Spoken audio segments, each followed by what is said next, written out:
Kamusta mga balibulista? Panalo ang DLSU Green Spikers kontra sa AEC Generals 25-15, 25-22, 25-21. Best player of the game si Joshua Magalaman matapos nagtala ng 13 points mula sa 10 attacks at 3 blocks. Pinayoko naman ng Perpetual Altas ang FAU Tamaraws 23-25, 15-25, 26-24, 25-21, 15-6.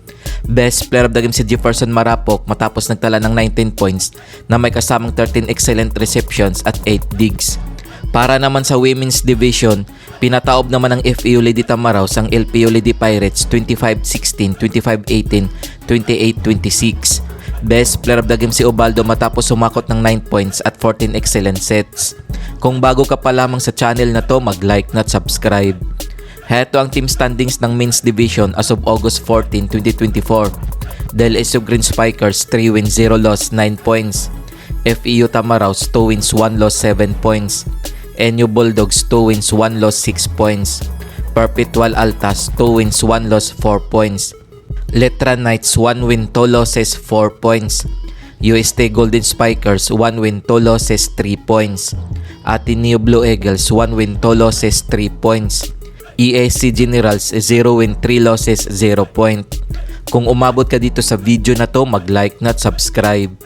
Heto naman ang team standing sa Women's Division as of August 14, 2024.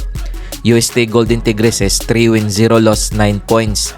FAU Lady Tamaraws 2 wins 2 losses 7 points.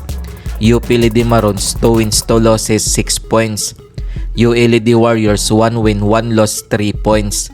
Letran Lady Knights 1 win 1 loss 2 points. CSB Lady Blazers 1 win 2 losses 3 points. LPU Lady Pirates 0 win 3 losses 0 point.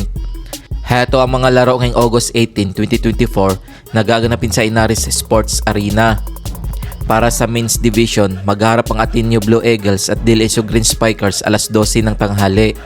Magsasagupa naman ang UST Golden Spikers at Perpetual Altas alas 2 ng hapon.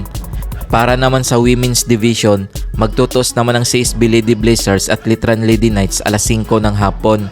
Kung nagustuhan mo ang video na to, mag-like na at subscribe.